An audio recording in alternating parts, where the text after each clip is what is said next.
Dulu aku hanya istri lulusan SMP yang diremehkan. Dibilang tak selevel. Ditertawakan karena cuma jualan mie ayam. Tapi hari ini, akulah pemilik puluhan cabang. Dan mereka akhirnya tahu, yang mereka hina dulu, kini berdiri paling tinggi. Selamat datang di Santi Story. Channel ini menyajikan cerita yang penuh makna, haru, dan pelajaran hidup. Setiap cerita yang kami angkat berasal dari pengalaman nyata, dikemas dalam narasi yang menyentuh hati. Sebelum masuk ke ceritanya, sahabat jangan lupa absen dulu ya. Sahabat dari mana saja? Untuk kamu yang belum subscriber jangan lupa subscriber. Yang sudah subscriber semoga rezekinya mengalir. Yuk kita dengar ceritanya. Pagi itu, langit Semarang mendung, tapi hati Rani cerah.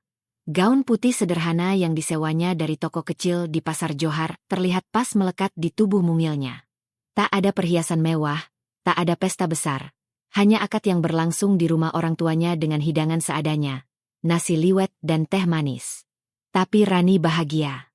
Sebab hari itu, ia resmi menjadi istri Bayu, pria yang ia kenal dari pengajian remaja masjid 5 tahun lalu, dan kini sudah bekerja di sebuah perusahaan swasta sebagai staf keuangan. Bayu adalah segalanya bagi Rani. Pria itu tampak tenang, dewasa, dan memiliki pendidikan tinggi yang menurut Rani adalah hal istimewa. Berbeda dengannya, yang bahkan tak tamat SMA karena harus membantu ibunya jualan bakso di emperan sekolah sejak kecil. Namun Bayu tak pernah meremehkannya. Setidaknya dulu begitu. Ia bahkan sering bilang, sekolah tinggi nggak menjamin kebahagiaan, yang penting saling ngerti dan saling setia. Rani percaya itu. Bulan-bulan pertama pernikahan mereka penuh cinta. Meski tinggal di rumah kontrakan kecil di pojok gang sempit, Rani bahagia. Setiap pagi ia menyiapkan sarapan, mengantar Bayu sampai ke depan gang, dan menjahitkan kancing baju kerja Bayu yang copot dengan cermat. Bayu pun selalu pulang dengan senyum, membawakan martabak atau oleh-oleh kecil dari kantor. Setelah 3 bulan menikah, Rani mulai membuka warung kecil di depan kontrakan. Ia mencoba jualan bakso dan mie ayam, resep rahasia ibunya yang dulu selalu ramai pembeli. Dengan modal dari sisa uang amplop pernikahan dan pinjaman koperasi wanita, ia mulai berjualan. Hari pertama hanya ada 3 pembeli. Hari kedua, hanya 1. Tapi Rani tidak menyerah. Bayu, saat itu, tampak mendukung. Ia membantunya mencetak spanduk sederhana bertuliskan, bakso ami ayam Bu Rani, asli resep rumahan, dan bahkan membantu belanja bahan ke pasar saat libur kerja. Setiap malam, mereka menghitung uang recehan hasil jualan sambil tersenyum. Sedikit-sedikit, lama-lama jadi bukit, ucap Rani sambil menyusun lembaran ribuan dengan sabar. Namun perlahan, semua mulai berubah. Saat bulan kelima, warung Rani mulai ramai. Ibu-ibu komplek dan tukang ojek mulai jadi pelanggan tetap. Bahkan ada food vlogger lokal yang datang mereview dan bilang mie ayam Rani punya rasa nostalgia. Sejak saat itu, pelanggan makin banyak. Di saat usahanya berkembang, ekspresi Bayu ikut berubah. Dulu, ia selalu pulang tepat waktu. Kini mulai sering lembur. Dulu, ia suka memeluk Rani dari belakang saat istrinya mengulek sambal. Kini, ia hanya duduk di sofa, memandangi layar ponselnya. Rani tak pernah curiga. Ia pikir mungkin Bayu lelah atau memang pekerjaannya sedang menumpuk. Tapi ia mulai merasakan jarak yang entah sejak kapan mulai tumbuh. Suatu malam, saat Rani dengan semangat menceritakan rencananya menyewa kios kecil di pinggir jalan besar agar warungnya lebih luas, Bayu hanya menanggapi dingin. Kenapa sih kamu terlalu semangat soal jualan itu? Bukannya kita udah cukup makan dari gaji aku? Rani tertegun. Aku cuma pengen bantu, Bey. Biar kita nggak terlalu ngandelin gaji kamu. Aku juga pengen banggain kamu. Bayu tertawa kecil, tapi sinis. Banggain aku? Dengan jualan bakso? Kamu pikir itu pencapaian besar? Ucapan itu seperti pisau bagi Rani. Tapi ia telan saja rasa pedih itu. Ia tak membalas. Ia hanya menunduk dan menyimpan kembali brosur sewa kios yang tadi ingin ia tunjukkan. Di kamar, saat ia menatap wajah Bayu yang terlelap di sampingnya, Rani bertanya dalam hati, apakah cinta itu berubah seiring dengan siapa yang lebih berhasil? Esoknya, Rani tetap bangun pagi, merebus kaldu, meracik bumbu, dan membuka warung. Ia masih percaya. Semua hanya soal waktu. Bayu akan kembali seperti dulu. Dan cinta mereka akan pulih seperti sedia kala. Tapi jauh di dalam hatinya, Rani mulai merasa ada sesuatu yang tak lagi sama. Sesuatu yang pelan-pelan mencuri ketenangannya. Rani duduk sendirian di sudut warung, merapikan tumpukan mangkuk bekas yang baru saja selesai dicuci. Jarum jam menunjukkan pukul 10 malam. Pelanggan terakhir baru saja pergi. Suaminya belum pulang. Sudah 2 malam berturut-turut Bayu pulang lewat tengah malam. Katanya ada rapat lembur dengan manajer divisi. Rani percaya, karena ia ingin percaya. Tapi belakangan ini, rasanya lebih banyak hal yang ia telan bulat-bulat hanya karena ia tak tahu harus berkata apa. Dulu, setiap kali Rani berbicara, Bayu mendengarkan. Sekarang, bahkan kalimat sederhana dari Rani selalu dipotong atau disanggah, seakan semua yang keluar dari mulutnya tak pernah benar. Suatu sore, ketika mereka makan bersama di rumah kontrakan yang kini sudah direnovasi kecil-kecilan berkat untung dari warung, Rani bercerita pelan tentang rencananya mengajak 2 karyawan baru dari kampung untuk bantu di cabang kedua. Aku lihat si Lastri itu rajin, Bey. Dia bilang butuh kerjaan. Kalau kita rekrut, aku bisa lebih fokus ke bagian dapur dan ngurusin stok, ucap Rani dengan antusias. Bayu mendengus kecil, menyandarkan tubuhnya ke kursi dengan tangan terlipat di dada. Kamu itu terlalu gampang percaya orang. Kamu kira ngatur orang kerja itu cuma soal nurunin sop sayur? Kamu ngerti manajemen karyawan gak sih? Rani tercekat. Tangannya berhenti mengaduk sayur di piringnya. Aku belajar, kok. Baca juga. Tanya-tanya ke teman kuliner online. Jawabnya pelan, mencoba tidak tersinggung. Tapi tetap aja, kamu gak ngerti dasarnya. Kamu kan lulusan SMP, Ran. Dunia kerja itu bukan cuma pakai veling. Rani menatap piringnya. Dadanya terasa sesak. Bukan karena ucapannya soal pendidikan, tapi karena Bayu melupakannya.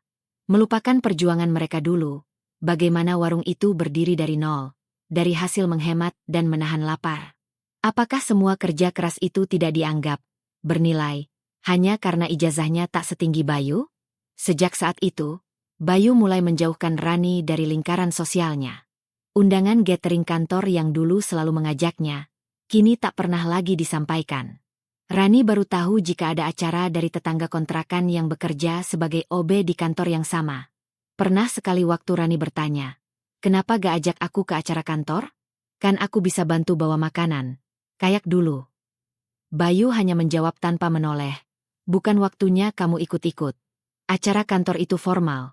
Bukan buat istri pedagang kaki lima. Rani tersenyum kaku. Luka itu masuk perlahan. Tak berdarah, tapi terasa menyesakkan di dada. Pernah juga, suatu hari saat Bayu membawanya ke sebuah acara arisan rekan kerjanya, Rani berusaha tampil sebaik mungkin. Ia memilih blus baru dan celana bahan yang rapi. Sepatu yang hanya ia pakai saat lebaran kembali ia poles malam sebelumnya. Tapi saat tiba di acara itu, Bayu justru menatapnya dari ujung kepala dengan tatapan kecewa. Next time, kalau bisa jangan terlalu norak, ya? Bisik Bayu sambil tersenyum palsu di hadapan teman-temannya. Rani ingin bertanya, apa yang norak? Blus baru ini? Aku beli pakai uangku sendiri. Tapi mulutnya keluh. Ia hanya diam, berdiri di pojok ruangan, mendengarkan percakapan yang tak ia pahami karena semua membicarakan soal saham, investasi, dan teknologi yang tak ia mengerti. Ia tersenyum saat ditanya, tapi tertawa hanya karena ikut-ikutan. Sesampainya di rumah, Rani menatap cermin. Ia melepaskan kerudungnya perlahan, matanya mulai memerah. Ia bukan wanita pintar bicara. Bukan pula lulusan universitas yang tahu cara mengangkat alis elegan saat berbicara. Tapi ia tahu bagaimana caranya berdiri sejak pagi hingga malam, membalikan bakso satu persatu agar tidak hancur, menahan pegal tanpa pernah mengeluh. Malam itu, seperti malam-malam lainnya, Rani menutup pintu kamar sambil berkata dalam hati, tidak apa-apa, Ran. Tidak semua luka harus dilawan dengan marah. Ada luka yang harus kamu peluk sendiri. Kamu hanya harus kuat. Dan esok harinya, ia bangun lebih pagi. Menyiapkan kuah kaldu lebih banyak dari biasanya. Cabang kedua warung baksonya akan dibuka 2 hari lagi. Ia harus tetap fokus. Ia tidak punya waktu untuk menangisi suami yang sudah tak bangga padanya. Rani menatap tumpukan map berisi laporan keuangan warung-warungnya yang kini tak lagi bisa dihitung dengan jari. Meja kerjanya penuh kertas, daftar bahan baku, pengeluaran karyawan, dan strategi pembukaan cabang baru. Di dinding, terpasang foto-foto cabang keempat dan kelima yang baru dibuka di daerah Banyumanik dan Tembalang. Sejak direkomendasikan oleh salah satu food vlogger besar, bisnisnya melejit.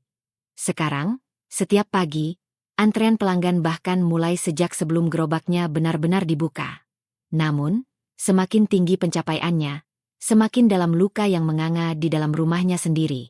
Bayu tak pernah benar-benar menunjukkan dukungan lagi. Jika dulu ia sempat membantunya belanja, kini suaminya lebih banyak diam dan tenggelam dalam ponselnya. Ia pulang makin malam, bahkan di akhir pekan pun mengaku harus kerja tambahan. Dulu Rani akan percaya. Tapi sekarang, ada sesuatu yang membuatnya mulai curiga. Bayu semakin dingin. Perhatian yang dulu hangat perlahan berubah jadi sindiran. Bahkan saat Rani membelikan Bayu sepatu kantor baru dari keuntungan warung, pria itu hanya menanggapi dengan datar. "Kamu pikir aku gak bisa beli sendiri sepatu kayak begini?" Rani menelan ludah. Bukan karena marah, tapi karena sedih. Ia hanya ingin memberi.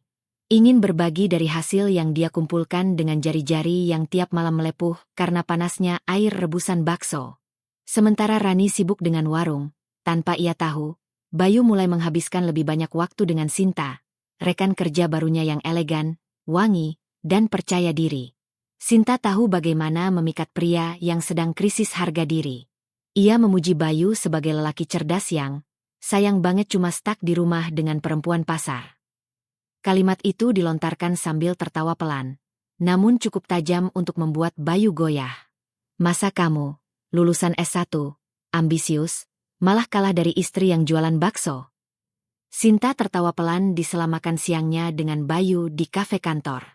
"Dia itu bukan cuma istri, Sin. Dia pernah temani aku dari nol."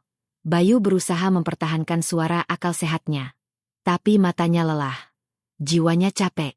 Ia tak tahan setiap kali melihat istrinya lebih dihormati dari dirinya. Bahkan tukang supplier bahan baku pun lebih memilih bicara ke Rani dibanding dirinya. Sinta tidak menyerah. Ia tahu Bayu sedang rapuh. Pria yang merasa kalah dari istrinya adalah pria yang mudah digoda.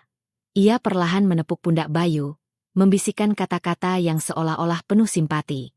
"Bey, kamu tuh pantas dapat pasangan yang bisa sejajar ngobrol sama kamu. Kamu itu levelnya udah beda. Udah saatnya kamu mikirin masa depan yang cocok buat kamu. Bukan buat dia." Kata-kata itu terus menggema di telinga Bayu hingga malam. Bahkan ketika ia pulang dan mendapati Rani tertidur di meja sambil memeluk map laporan cabang barunya, Bayu hanya melirik sebentar lalu berjalan masuk ke kamar tanpa berkata apapun.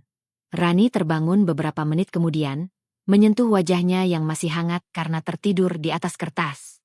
Ia menoleh ke arah pintu kamar, berharap Bayu akan keluar dan mengajaknya bicara. Tapi pintu tetap tertutup.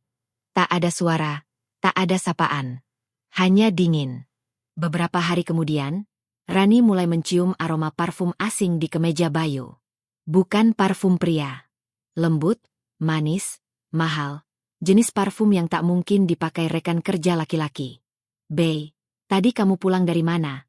tanya Rani saat suaminya baru saja menggantung jaket. Bayu menoleh cepat, seakan tidak suka ditanya. "Rapat. Di luar." "Kenapa?" "Parfummu beda," ucap Rani pelan, menunduk. Bayu menghela napas, lalu duduk di kursi ruang tengah, menyandarkan tubuhnya dengan mata menatap langit-langit. "Kamu sekarang udah kaya, Ran. Kamu bisa beli apa aja. Tapi gak semua bisa kamu kontrol. Termasuk aku." Rani diam. Ia menggenggam ujung bajunya sendiri dengan erat. Ia ingin bertanya lebih jauh, ingin tahu sejauh mana jarak di antara mereka telah tumbuh. Tapi yang keluar dari mulutnya hanya satu kalimat, lirih dan patah. "Aku cuma ingin kita tetap jalan bareng, meski kamu S1, dan aku hanya perempuan yang dulu ngulek sambal buat kita makan pagi." Bayu tak menjawab. Dan dalam hening malam itu, Rani sadar bahwa rumah tangga mereka bukan lagi tempat yang aman untuk jiwanya bersandar. Tapi ia tetap bertahan, meski dalam diam. Meski ia tahu, luka yang terus-menerus dipendam, suatu hari akan pecah. Siang itu, matahari terik membakar jalanan depan warung Rani. Pelanggan baru saja bubar, dan Rani sedang membersihkan sisa-sisa dagangan sambil mengikat rambutnya ke belakang. Keringat membasahi leher dan punggungnya, tapi wajahnya tetap berseri. Hari itu warungnya laris luar biasa.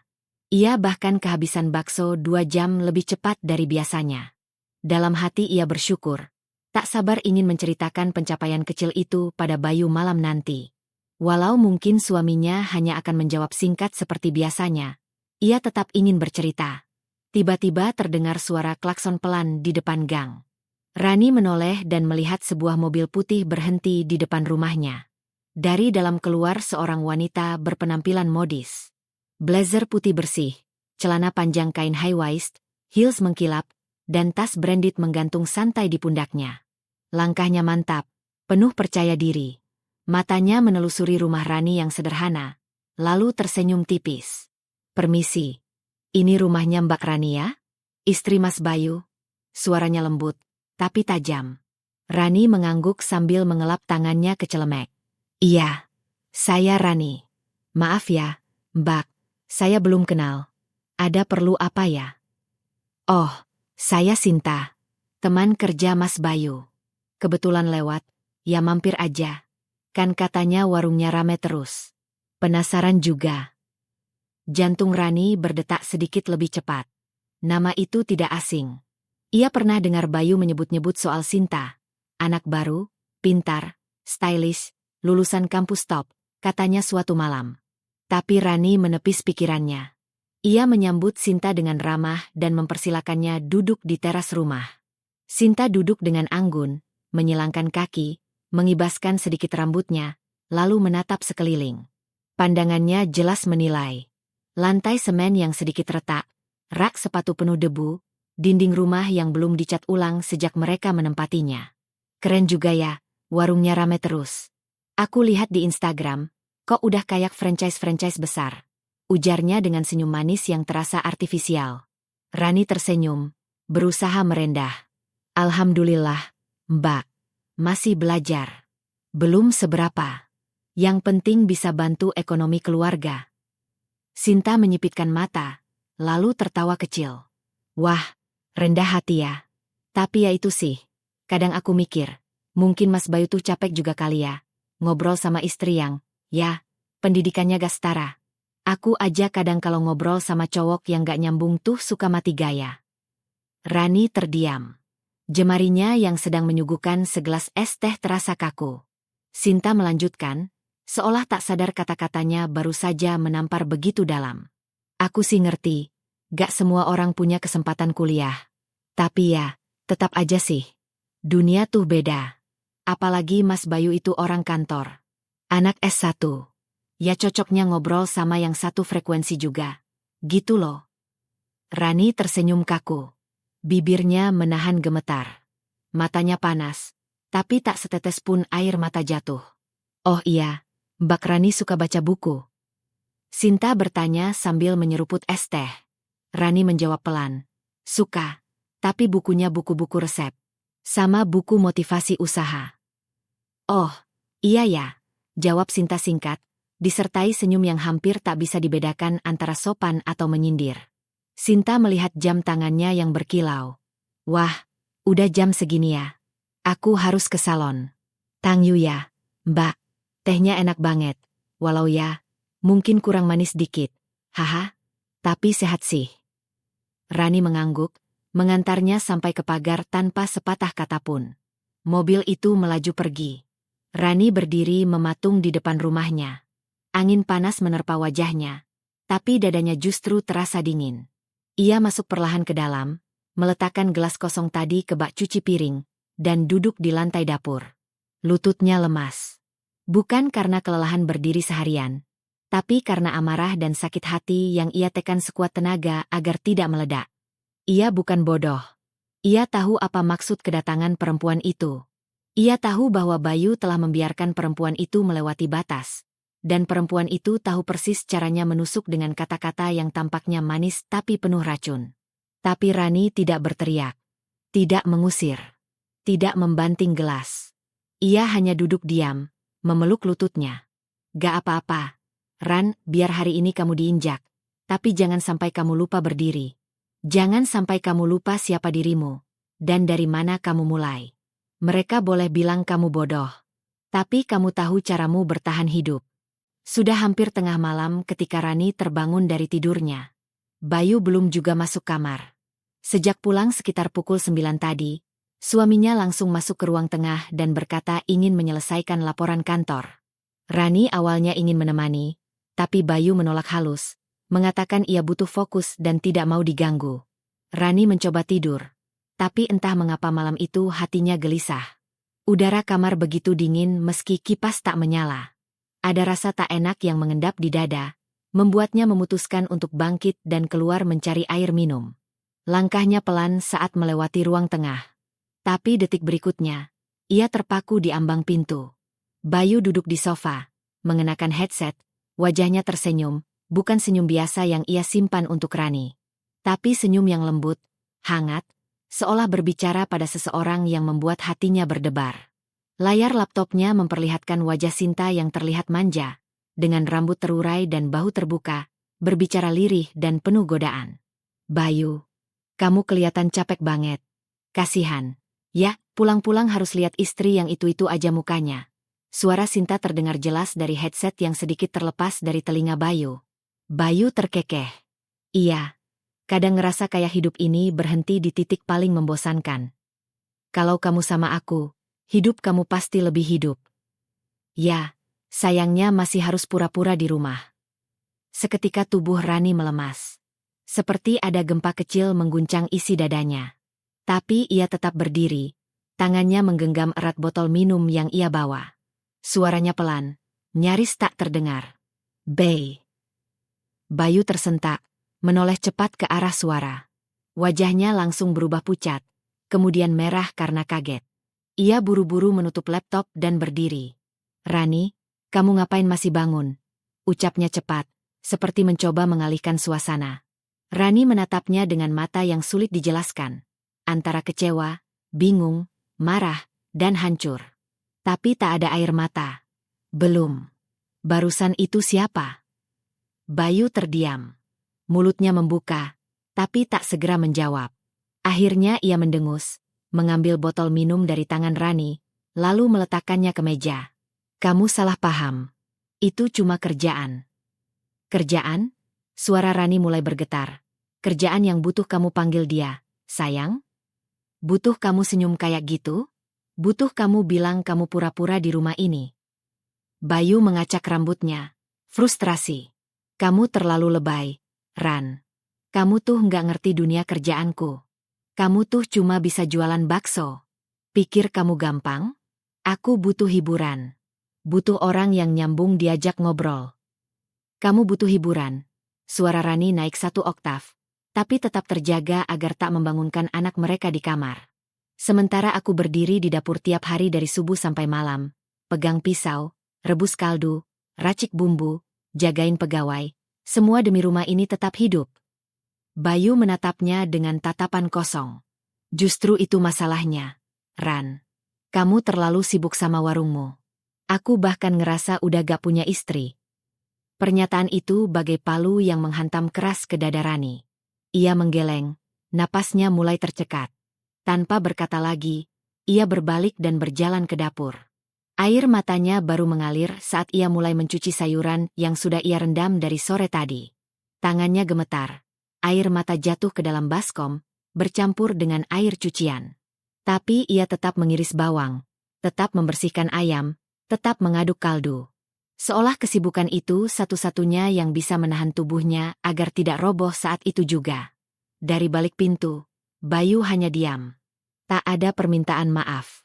Tak ada pembelaan. Hanya keheningan panjang yang menyayat. Dan di tengah malam yang sunyi itu, dapur yang biasanya penuh aroma rempah, kini hanya dipenuhi suara sesenggukan pelan seorang istri yang tahu bahwa suaminya telah mengganti wajah cintanya. Tapi ia tetap berdiri. Karena besok pagi, warung harus buka seperti biasa. Pelanggan akan datang, dan hidup harus tetap berjalan. meski hatinya sobek tak berbentuk. Rani duduk di pinggir tempat tidur, menatap lantai dengan pandangan kosong. Lampu kamar hanya menyala setengah, dan dari jendela terlihat lampu jalan berpendar sayup di kejauhan. Bayu tidur di kamar sebelah sejak pertengkaran hebat mereka 2 hari lalu. Ia tak bicara sepatah kata pun, seolah tak ada yang perlu diselesaikan. Dan Rani, ia belum bisa menangis lagi. Air matanya sudah habis malam pertama saat ia mendengar sendiri Bayu mengakui bahwa hatinya sudah bukan untuk rumah ini. Dalam pelukannya, Naila yang masih berumur 5 tahun tertidur lelap. Wajah kecil itu tampak damai, tak mengerti bahwa dunia ibunya sedang runtuh pelan-pelan. Rani menyapu rambut anak itu dengan lembut, lalu menarik selimut hingga ke dada Naila. Hanya karena wajah kecil itulah Rani belum pergi malam itu juga. Pagi harinya, Rani mengunjungi ibunya di rumah tua peninggalan almarhum ayahnya di daerah Ungaran. Rumah itu kecil tapi hangat, penuh dengan kenangan masa kecilnya saat ia masih menjajakan bakso keliling bersama ibu. Setelah makan siang bersama, Rani tak bisa menahan lagi. Ia bercerita tentang semua yang terjadi.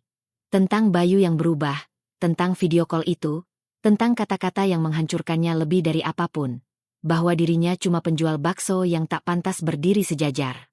Ibu Rani hanya diam mendengar cerita itu. Wajah tuanya tegar, meski sesekali matanya berkaca-kaca. Ia menggenggam tangan putrinya erat, lalu berkata dengan suara pelan tapi penuh tenaga. Kalau kamu mau pergi, ibu akan berdiri di belakangmu. Tapi kalau kamu memutuskan bertahan, ibu juga akan ada buatmu. Tapi jangan pernah bertahan sebagai perempuan yang kalah, Ran. Jangan pernah. Rani mengangguk pelan. Hatinya belum sanggup meninggalkan rumah dan anaknya begitu saja. Ia tahu, Naila membutuhkan ayah. Tapi ia juga tahu, ia tidak bisa lagi hidup sebagai wanita yang diinjak-injak harga dirinya. Ia harus bangkit.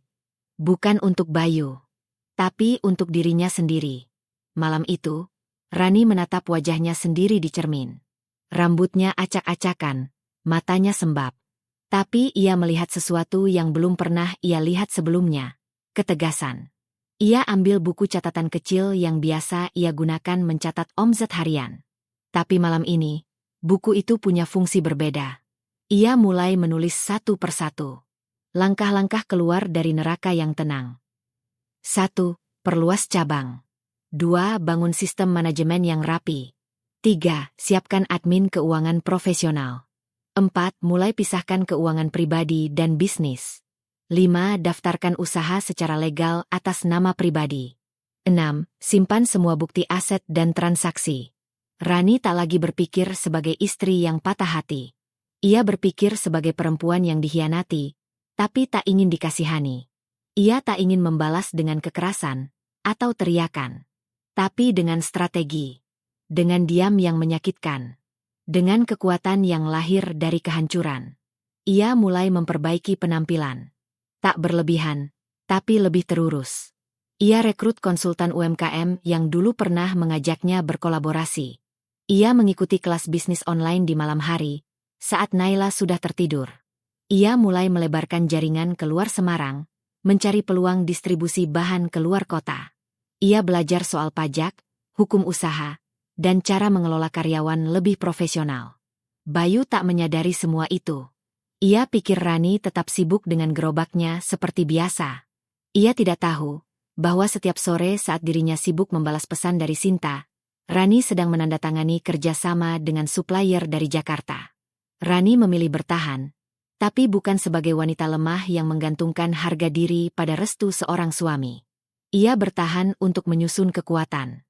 Karena ia tahu, akan tiba waktunya, ketika diamnya hari ini akan menjadi gemuruh di hari esok.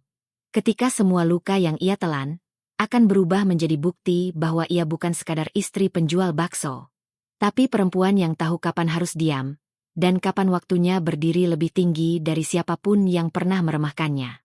Rani berdiri di depan gerai barunya yang ke-9, tepat di tengah kawasan ramai di kota Yogyakarta.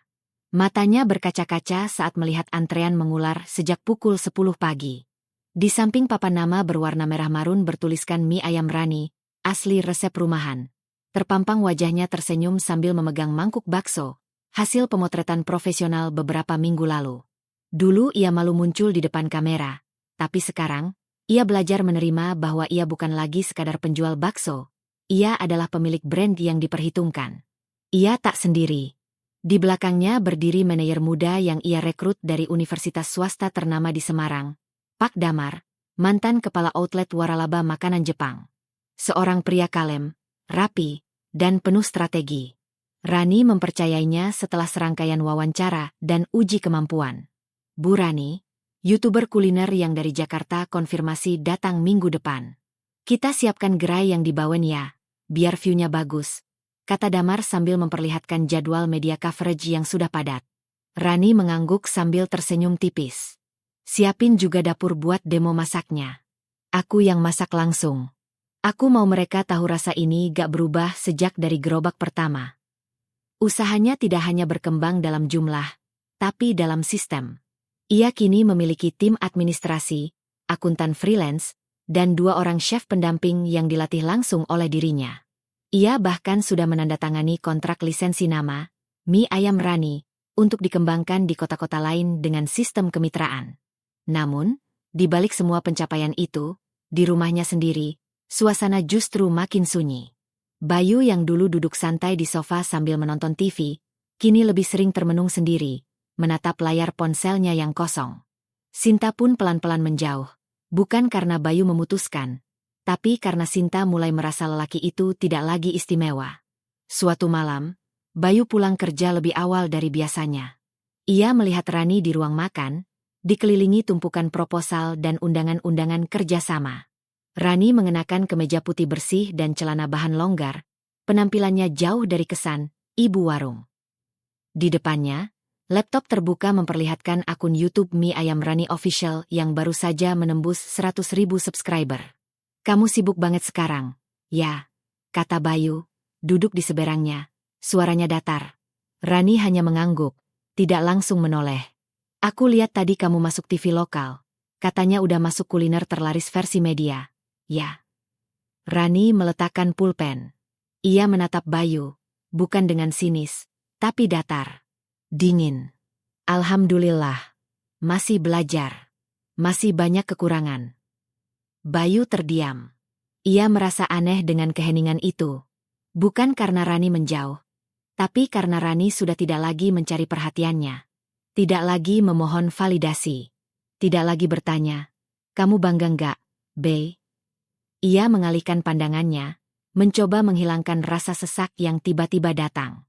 Sejak dulu, Bayu selalu yakin bahwa dirinya adalah yang paling berpendidikan, yang paling pintar bicara, yang paling punya prospek. Tapi kini, semua mata memandang Rani. Semua mulut memuji Mie Ayam Rani. Bahkan beberapa rekannya di kantor mulai membandingkan. Keren ya istrimu, dari bakso pinggir jalan bisa jadi brand nasional. Bayu tertawa waktu itu, tapi tawanya hambar. Karena sebenarnya, dalam hatinya, ia merasa kalah. Keesokan harinya, saat ia masuk kantor, meja kerjanya masih sama. Gaji bulanan tetap jalan, tapi tak pernah cukup untuk menyentuh bebas finansial, seperti yang dulu sering ia bicarakan. Sementara Rani sudah merintis jalannya sendiri. Ia tak lagi menunggu diajak naik mobil milik suami. Kini ia bisa beli mobil sendiri, atas nama sendiri. Bukan untuk pamer, tapi untuk kerja. Di sisi lain, Rani pun mulai terbiasa dengan kesendirian dalam rumah tangganya. Ia tidak lagi berharap Bayu akan pulang dengan senyum dan pelukan.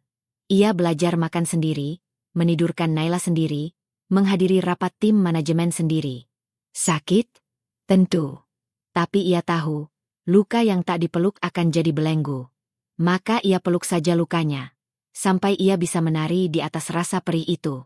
Usahanya adalah hasil dari tiap tetes keringatnya.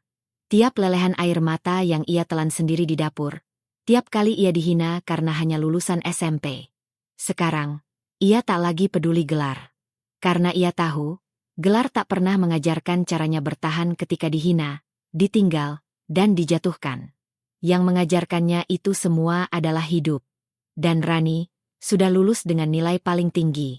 Gedung serbaguna di pusat kota Semarang itu penuh sesak oleh ratusan peserta acara Perempuan Bangkit lewat UMKM. Di panggung utama, spanduk besar bertuliskan, Dari dapur ke nasional, kisah perempuan menginspirasi, membentang gagah. Sorot lampu menyoroti panggung yang dihias sederhana namun elegan. Di barisan pembicara, duduk seorang wanita dengan jilbab coklat muda, mengenakan tunik krem polos dan celana panjang hitam. Wajahnya tenang, tatapannya mantap, dan senyumnya ringan. Dia bukan selebriti, bukan pejabat, tapi hampir semua hadirin mengenalnya. Rani, pendiri dan pemilik merek mie ayam Rani, ikon UMKM lokal yang kini mulai menembus pasar nasional. Saat namanya dipanggil untuk naik ke podium, tepuk tangan membahana. Rani berdiri, menunduk sopan, dan melangkah maju dengan langkah pelan namun penuh percaya diri. Beberapa peserta bahkan terlihat menahan air mata saat mendengarnya bercerita tentang bagaimana ia memulai dengan gerobak tua, tentang kaldu yang ia rebus dengan air mata, tentang perjuangan yang ia jalani bukan hanya demi perut, tapi demi harga diri. Aku bukan perempuan pintar dalam teori. Tapi aku tahu bagaimana rasanya ditolak, dihina, dan dipinggirkan. Dan aku tidak ingin menang karena balas dendam. Aku hanya ingin berdiri setara, dengan kepala tegak, ucap Rani, suaranya jernih dan menyentuh hati. Selesai sesi, seorang pria parubaya dengan jas biru tua menghampirinya. Ia memperkenalkan diri sebagai Pak Rendra, pemilik jaringan makanan cepat saji selera Nusantara yang sudah memiliki ratusan cabang di seluruh Indonesia. Bu Rani, saya sudah lama memantau usaha Ibu. Saya tertarik untuk ajak kerja sama ekspansi. Kita bicarakan hal teknis nanti. Tapi yang pasti, saya lihat brand Ibu punya napas panjang. Otentik, jujur, dan kuat, katanya sambil menyodorkan kartu nama berlogo emas. Rani tersenyum sopan. Terima kasih, Pak. Saya juga ingin usaha saya bukan hanya tumbuh, tapi juga membawa nilai bahwa perempuan seperti saya bisa berdiri di tempat seperti ini tanpa perlu menginjak siapapun. Sore itu, tawaran kolaborasi resmi masuk ke emailnya. Tim manajemen Rani langsung menjadwalkan pertemuan lanjutan untuk pembahasan lisensi cabang di luar Jawa. Namun kabar tentang keberhasilan Rani tak butuh waktu lama sampai ke telinga Bayu. Ia mendengar dari rekan kantornya, dari broadcast WhatsApp, dari potongan video yang viral di TikTok. Ia bahkan menerima undangan acara internal kantor tempat Rani akan menjadi salah satu narasumber talk show inspiratif. Bayu hanya terdiam melihat nama istrinya berdampingan dengan CEO perusahaan besar dan tokoh publik. Sebuah posisi yang tak pernah ia bayangkan bisa ditempati perempuan yang dulu ia anggap tak tahu apa-apa. Malamnya, saat makan malam yang hening, Bayu akhirnya membuka suara. Kamu sibuk ya sekarang? Sampai masuk TV segala. Rani mengangguk tanpa melepaskan pandangannya dari catatan harian Naila. Hebat, kamu. Aku, gak nyangka. Rani menoleh perlahan. Tatapannya bukan tatapan ingin disanjung, tapi datar, tegas. Dulu kamu juga gak nyangka aku bisa punya apa-apa, kan? Bayu menunduk, mulutnya ingin menjawab tapi hatinya bimbang. Ucapan Sinta tiba-tiba terngiang di benaknya. Wanita yang kini perlahan menjauh karena tahu posisi Rani semakin kuat. Beberapa waktu lalu, saat mereka secara tak sengaja membicarakan Rani, Sinta justru menertawakan. Ah masa sih, dia bisa punya brand? Lulusan SMP gitu? Ya paling juga dia disetirin orang pinter. Namanya juga pedagang pasar, paling pinter ngulek doang. Sinta tertawa panjang. Tapi Bayu hanya diam, karena ia tahu itu tidak benar. Ia tahu tangan Rani yang kasar karena kerja keras. Ia tahu lembar-lembar catatan strategi yang ditulis dengan rapi oleh Rani sendiri. Ia tahu, saat ia hanya mengeluh tentang sistem kerja kantornya, Rani justru membangun sistemnya sendiri dari nol. Dan kini, ia mulai sadar bahwa yang benar-benar bertumbuh bukan hanya bisnis Rani, tapi Rani sebagai pribadi. Perempuan itu kini bukan hanya kuat, tapi juga tidak lagi membutuhkannya untuk merasa cukup. Dan itu yang paling menyesakan. Rani tidak lagi menoleh ke arahnya dengan harap. Ia hanya berjalan ke depan, perlahan namun pasti. Meninggalkan jejak yang tidak bisa Bayu susul dengan kaki yang tak pernah berlari. Ruang kantor itu sunyi saat Bayu keluar dari ruangan manajer HRD dengan wajah pucat. Di tangannya, sebuah amplop coklat berisi surat pemutusan hubungan kerja. Langkahnya lemas. Dadanya sesak. Dunia yang selama ini ia banggakan. Gelar S1, posisi strategis, gaji tetap, gengsi di lingkungan perkantoran, runtuh dalam hitungan menit. Ia telah mempercayai rekan kerjanya, Wahyu, dalam urusan proyek pengadaan barang. Awalnya hanya titip nama, lalu ikut menandatangani beberapa dokumen sebagai formalitas. Bayu pikir itu hal biasa. Tapi ia lupa, satu tanda tangan dalam dunia kantor bisa menjadi pisau tajam. Saat proyek itu terbukti bermasalah dan ditemukan markup besar-besaran, Wahyu menghilang. Dan semua jejak tertinggal di meja Bayu. Perusahaan tak peduli berapa tahun Bayu mengabdi. Tak peduli dia punya keluarga. Tak peduli ia mengaku tak tahu detail.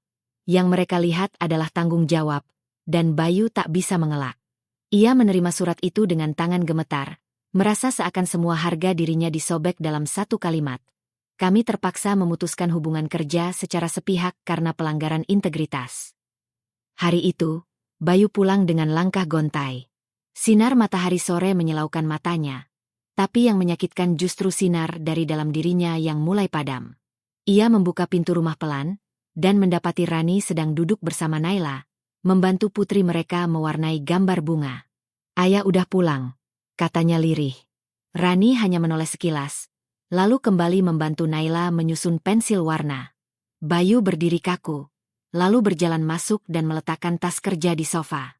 Ia membuka amplop itu perlahan, meletakkannya di meja makan, seolah ingin menunjukkan tanpa harus bicara. Beberapa detik berlalu sebelum Rani mengambil amplop itu, membaca isinya. Tatapannya tak berubah. Datar. Tenang. Bayu menunduk, suaranya serak.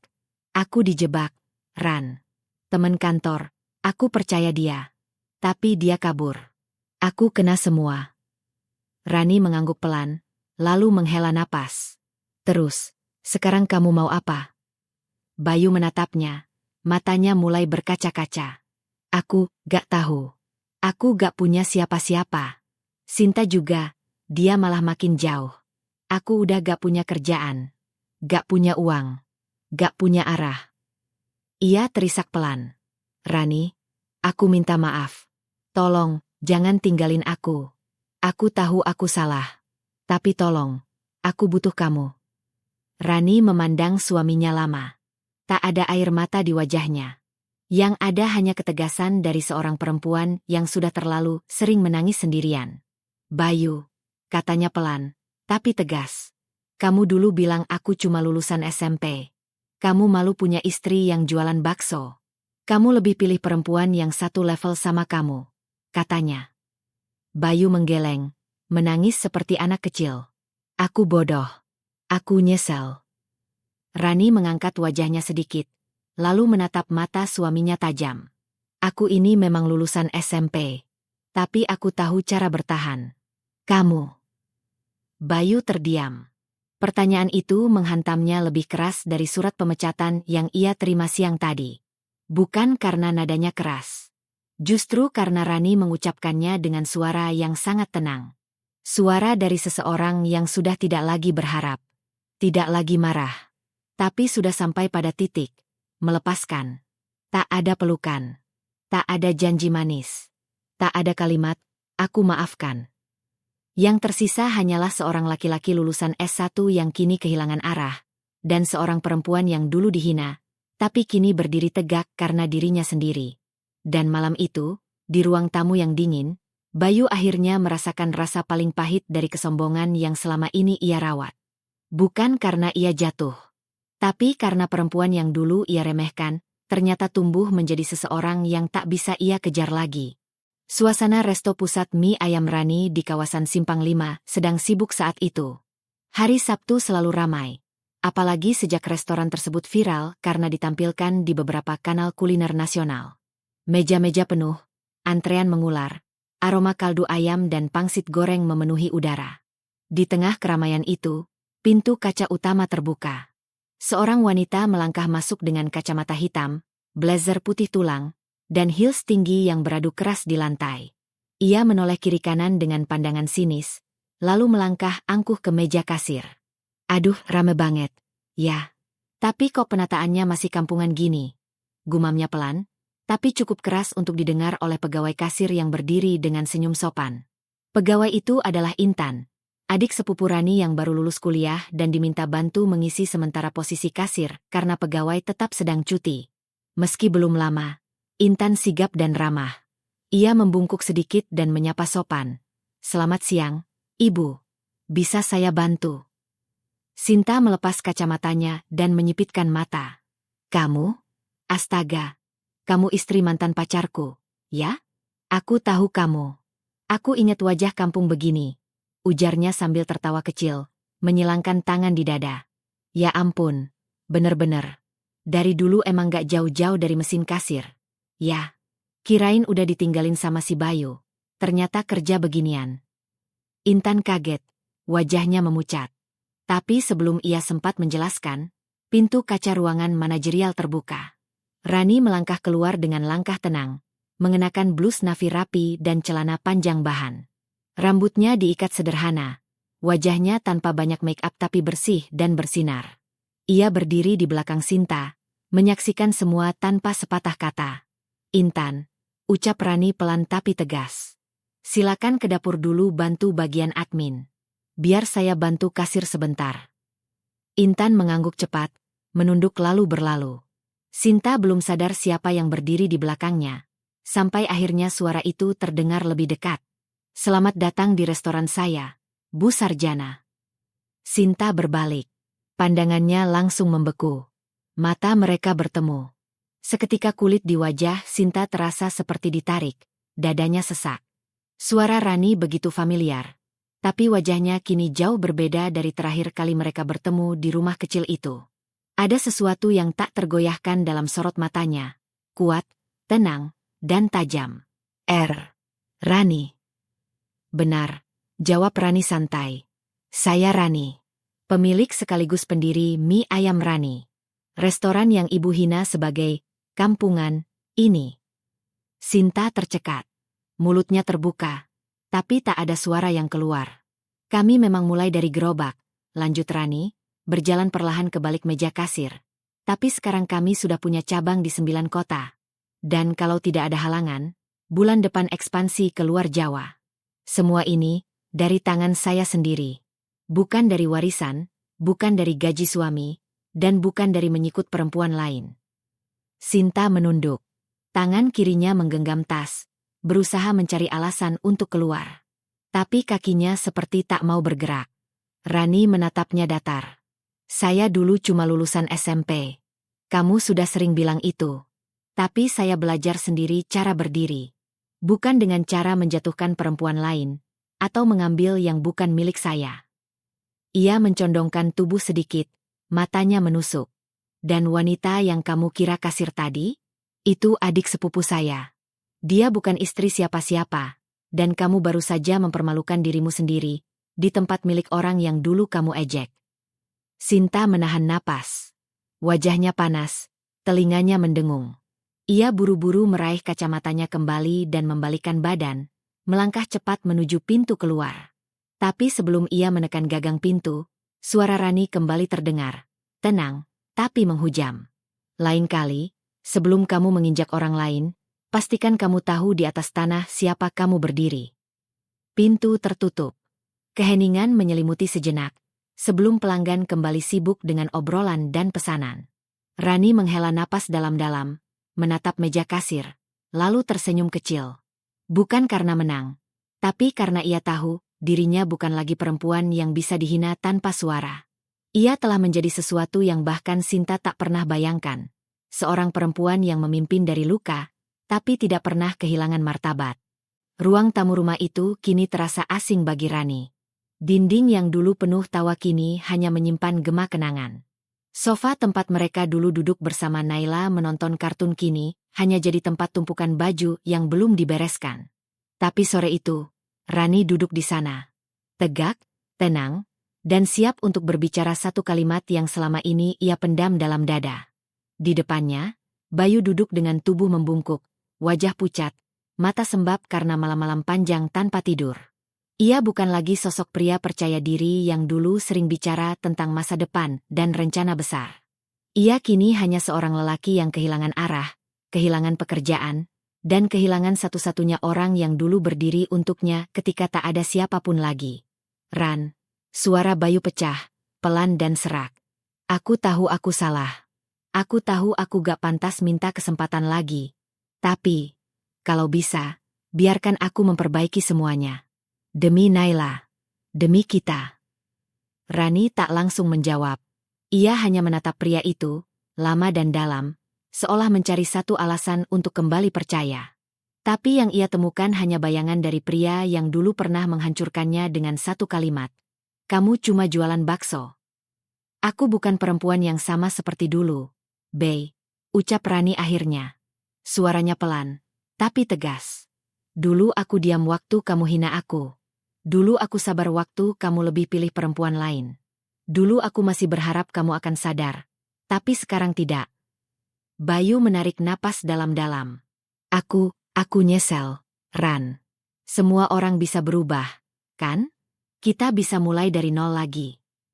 Rani menggeleng pelan, matanya tak berkedip. Kamu minta mulai dari nol. Setelah aku bangun segalanya dari minus. Sendirian? Setelah aku berdiri tanpa kamu di sebelahku? Setelah kamu hancurkan harga diriku berkali-kali dan sekarang berharap aku lupa begitu saja. Bayu tertunduk, bahunya gemetar menahan tangis. Aku gak punya siapa-siapa lagi. Aku pernah di posisi itu, Bayu, bisik Rani, suaranya mulai bergetar. Ditinggal, diremehkan, dihina di depan umum. Tapi aku bertahan. Aku bangkit. Dan kamu tahu kenapa? Bayu tak menjawab. Rani menatap lurus ke arahnya. Karena aku tahu, satu-satunya orang yang bisa menyelamatkan harga diriku adalah aku sendiri. Bukan kamu. Bukan cinta. Tapi keberanian untuk tidak jadi korban selamanya. Ia meraih map biru di atas meja dan mendorongnya pelan ke arah Bayu. Di sana tertulis jelas, permohonan cerai. Lengkap dengan pengacara yang sudah ditunjuk dan surat mediasi resmi dari Pengadilan Agama. Aku sudah pikirkan ini lama. Aku tidak marah. Tidak dendam. Aku hanya tidak mau hidup dalam kebohongan yang dibungkus kata, demi anak. Naila butuh ibu yang utuh, bukan perempuan yang bertahan karena takut sendirian. Bayu membuka map itu dengan tangan gemetar. Kertas di dalamnya seperti tombak kecil yang menancap di jantungnya. Ia sadar, tidak ada lagi celah untuk kembali. Rani sudah terlalu jauh melangkah, terlalu kokoh untuk ditarik ke masa lalu. Apa? Kamu gak sayang sama aku lagi? Bisiknya nyaris tak terdengar. Rani tersenyum. Senyum yang tidak sinis, tapi ikhlas. Aku sayang sama diriku sendiri sekarang. Itu yang kamu ajarkan padaku, secara tak langsung. Saat kamu pilih perempuan lain, saat kamu hina aku karena pendidikanku, kamu ajarkan satu hal besar. Jangan pernah menyerahkan harga diri pada cinta yang tidak tahu cara menghargai. Bayu menangis, benar-benar hancur.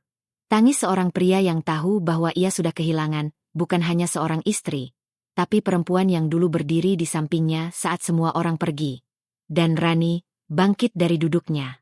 Ia berjalan menuju kamar Naila, mengetuk pelan dan membuka pintu. Di dalam, Naila sedang mewarnai gambar rumah dan pohon. Rani mengecup keningnya pelan, lalu duduk di lantai, menemani. Sementara di luar sana, Bayu masih duduk sendiri di ruang tamu, menggenggam surat cerai yang dingin, dengan tangan yang dulu terlalu sombong untuk memeluk perempuan paling tangguh yang pernah ia kenal. Dan hari itu, harga diri seorang perempuan tidak hanya berdiri, tapi melangkah maju, tanpa menoleh lagi. Pagi itu, matahari menyelinap lembut melalui jendela kamar yang sederhana namun hangat. Rani membuka matanya perlahan, dan yang pertama ia lihat adalah wajah Naila yang masih tertidur di sampingnya. Anak kecil itu menggenggam jari ibunya, seolah tak ingin terlepas walau dalam mimpi. Rani tersenyum pelan. Tak ada pelukan dari suami, tak ada ucapan selamat pagi dari pasangan. Tapi hatinya damai. Untuk pertama kalinya dalam waktu yang lama, benar-benar damai. Hidup barunya dimulai bukan dengan pesta besar atau perayaan, melainkan dari dapur kecil dan lembar-lembar rencana yang ia tulis sendiri setiap malam saat Naila terlelap. Ia menyewa rumah yang tidak terlalu besar, tapi strategis untuk memperluas pusat manajemen usahanya. Rumah itu sekaligus jadi tempat pelatihan bagi para ibu rumah tangga dan perempuan muda yang pernah merasa kalah oleh pendidikan dan keadaan.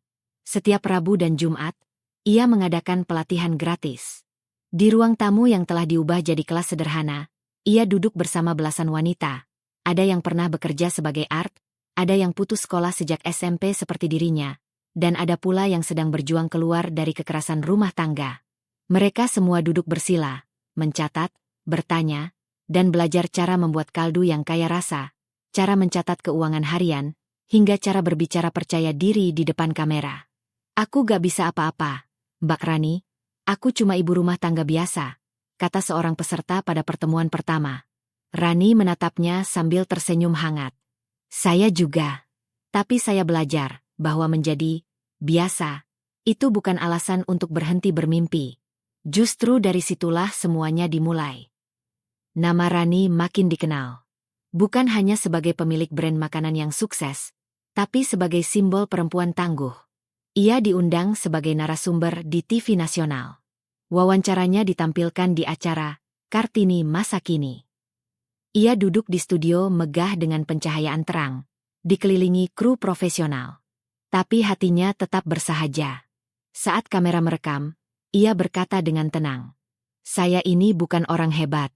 Saya hanya perempuan yang terlalu sering diremehkan. Sampai akhirnya saya tidak punya pilihan selain membuktikan bahwa saya bisa berdiri sendiri." Majalah bisnis wanita menuliskan kisahnya sebagai wanita paling berpengaruh di dunia kuliner lokal.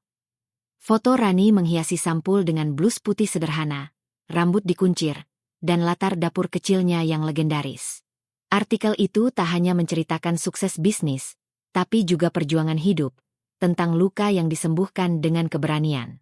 Rani tidak lagi menatap ke belakang. Tentang Bayu, tentang Sinta, tentang hari-hari ketika ia dianggap tak pantas berdiri sejajar hanya karena ijazahnya SMP. Semua itu sudah jadi bagian dari kisah yang tak perlu dihapus, tapi juga tak lagi membebani. Kini ia lebih sering menghabiskan waktu bersama Naila. Mereka menanam tanaman kecil di teras rumah, menulis resep-resep baru bersama, dan sesekali bepergian ke kota-kota lain untuk mengunjungi mitra usaha. Sore hari, setelah semua peserta pelatihan pulang, Rani duduk sendiri di meja kerjanya. Di hadapannya terbuka sebuah jurnal, halaman kosong yang siap diisi dengan rencana besar berikutnya. Membuka sekolah informal untuk perempuan putus sekolah. Ia ingin lebih banyak perempuan bisa menemukan kekuatan dari dirinya sendiri, seperti yang ia temukan dalam sunyi dan sakitnya dulu. Di balik semua pencapaian, ada satu hal yang tak pernah Rani lupakan, mimpi dan cinta yang ia pilih kembali. Bukan cinta pada seorang lelaki, bukan cinta pada pasangan yang datang dengan janji-janji, tapi cinta pada dirinya sendiri, pada proses, pada luka yang ia peluk, dan pada hidup yang ia bangun ulang dengan tangannya sendiri. Dan setiap kali ia menatap mata Naila, ia tahu satu hal pasti. Ia telah menjemput bahagianya sendiri, tanpa harus meminta izin dari siapapun. Langit kota Semarang sore itu mendung. Langit kelabu seakan menggambarkan isi hati seorang lelaki yang duduk sendirian di bangku taman depan pusat perbelanjaan. Bayu menunduk, mengusap peluh di lehernya dengan handuk kecil yang usang. Di pangkuannya, sebuah map plastik berisi berkas lamaran kerja yang entah keberapa kali ia serahkan minggu ini, tapi tak kunjung ada panggilan. Kini ia menjadi freelance seadanya. Kadang jadi driver online, kadang bantu teman jualan online, kadang ikut proyek temporer sebagai marketing lepas. Tak ada penghasilan tetap, tak ada rutinitas pasti, dan yang paling menyakitkan, tak ada lagi orang yang melihatnya dengan kagum seperti dulu. Beberapa meter dari tempatnya duduk, terdengar riuh anak-anak berfoto di depan papan reklame LED raksasa. Bayu menoleh sekilas, lalu membeku. Di layar billboard yang menjulang tinggi, terpampang wajah seseorang yang tak asing. Perempuan dengan senyum tenang, mengenakan apron khas warungnya dan latar dapur produksi bersih di belakangnya. Tulisan besar terpampang jelas di atasnya. Rani Widyastuti dari Gerobak Bakso ke Ratu UMKM Nasional. Perempuan menginspirasi, lulusan Spiang Menya. Wajah Bayu mendadak panas. Dada sesak. Nama itu, wajah itu, kalimat itu, semuanya menghantam seperti palu besar ke egonya yang selama ini ia rawat dengan kepalsuan. Sementara itu, di tempat berbeda, Sinta menatap layar ponselnya dengan wajah murung. Di sofa apartemen yang kini ia tempati sendiri, apartemen yang dulunya ia banggakan sebagai bukti naik kelas, karena pria kaya yang sempat ia pacari, semuanya terasa sunyi dan hambar. Pacarnya pergi, setelah tahu Sinta hanya bergantung pada nama. Dia ditinggalkan dengan cicilan, dengan gaya hidup yang tak bisa ia pertahankan. Dan yang paling menyakitkan, di lini masa media sosial, ia melihat semua orang membicarakan Rani. Perempuan yang dulu ia hina habis-habisan karena hanya lulusan SMP, karena tampak, kampungan, karena hanya jualan bakso. Kini Rani menjadi ikon kekuatan perempuan. Wajahnya diundang dalam seminar, jadi narasumber dalam acara pemerintah, masuk dalam buku kumpulan inspirasi wanita Indonesia. Sinta menatap cermin. Di sana, hanya ada bayangan dirinya sendiri, sepi, tua, penuh kepalsuan yang kini tak bisa diselamatkan dengan make-up mahal. Rani tak membalas dengan cacian. Tidak mengumbar balas dendam. Ia tidak pernah muncul di media untuk menjelekkan siapapun. Tapi justru karena itulah namanya melambung. Senyap, tenang, elegan. Di atas panggung Seminar Nasional UMKM, Rani berdiri tegak. Di hadapan ratusan perempuan dari berbagai latar belakang, ia menceritakan kisahnya. Tentang hinaan, pengkhianatan, dan bagaimana ia menemukan cinta pada dirinya sendiri. Saya pernah dianggap tidak pantas bicara. Hanya karena saya lulusan SMP. Tapi hari ini saya berdiri di sini bukan karena saya paling pintar. Tapi karena saya paling bersyukur, paling bertahan, dan paling tidak menyerah. Saya bangkit bukan untuk membuktikan pada orang lain. Tapi karena saya tidak mau anak saya belajar tunduk pada takdir yang dipaksakan. Para hadirin menangis, bertepuk tangan, berdiri memberi penghormatan. Dan di kejauhan, Bayu masih duduk menatap billboard itu. Tak bisa bicara, tak bisa lari. Karena akhirnya, semua yang dulu ia remehkan, berdiri di tempat yang tak pernah bisa ia jangkau.